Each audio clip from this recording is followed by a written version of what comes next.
Welcome to stenojunction.com. This is gonna be 80 words per minute, starting in 3 seconds. 3, 2, 1, go. Sir, we were expecting that this bill, which is before us and which has been passed by Rajya Sabha, would deal with some of the vital issues that are agitating the minds of the people and their living conditions also. But unfortunately, it does not do so. The reality is that in the original Act of 1955, we have about 13 categories of essential commodities, including cattle fodder, coal, automobile parts, cotton, wool, textile, raw cotton, raw jute, drugs, food grains, iron ore, petroleum and petroleum products, sugar and sugarcane. But this bill touches only a few things. Here, the vital aspects are not even touched up. There is no statement of objects and reasons appended with the bill so that we can grasp the meaning of this. As far as this bill is concerned, it deals with some formality and technical matters only. Para.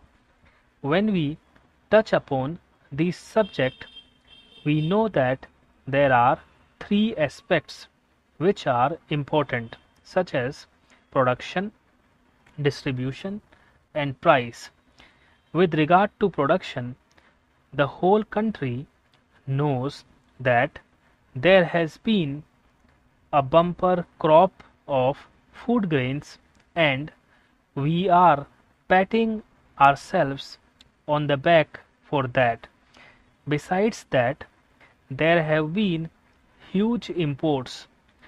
With regard to groundnut also, the minister has been declaring that there has been a bumper crop of 80 lakh tons and it comes to about 40% more than the last year's production. Here we have just now heard that the National Textile Corporation is playing its part in stepping production and making the sick and deserted units viable ones. In such a situation, when there is production on such a huge scale, what is the factor that is hindering the proper distribution and check on price rise in our country? Para.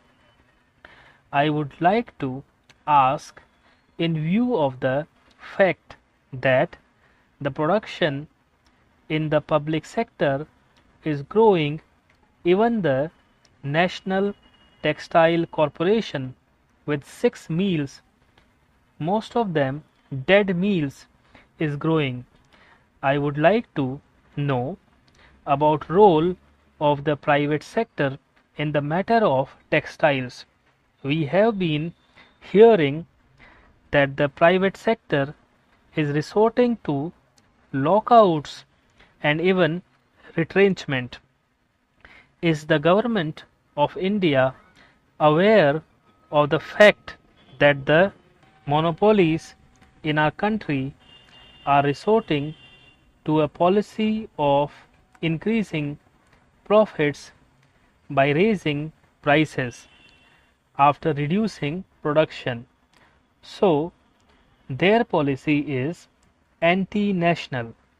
They reduce production and increase profit by raising the prices. Para. In regard to production, we fear that we may again be in a mess. We have not been able to control lockouts, etc. And in regard to the production of groundnuts, cotton, and jute, there is an oversupply. The jute mills are crying that their products have not been taken up. In such a situation, this would hamper production next year when the real producers are not getting impetus, whether they produce food grains, edible oils, jute, sugarcane, cotton, or oil seeds. The danger is that they will not get adequate encouragement and the production may not go on steadily increasing as it did this year. As such, one would expect that the government would consider the fact that the jute mills are not doing justice to jute production, its growers, or even to its marketing. They are depending entirely upon the government. They are not reducing the price of jute goods. When the price of jute has gone down, naturally we expect that the prices of jute goods will be less, but they are not cheaper.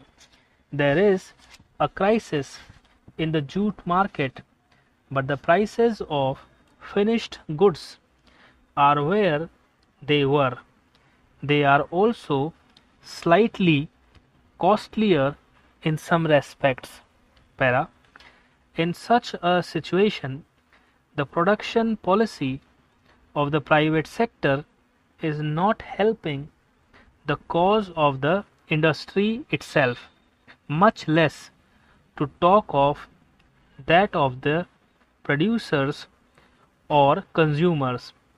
And the same thing applies to sugar mills and to cotton mills in private hands.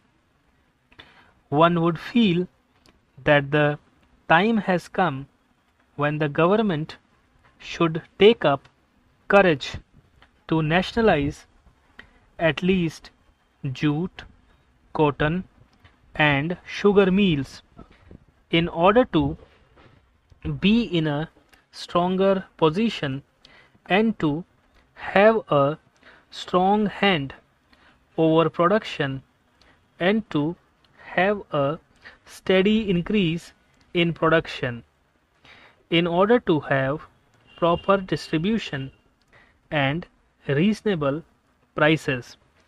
Then comes the question of distribution.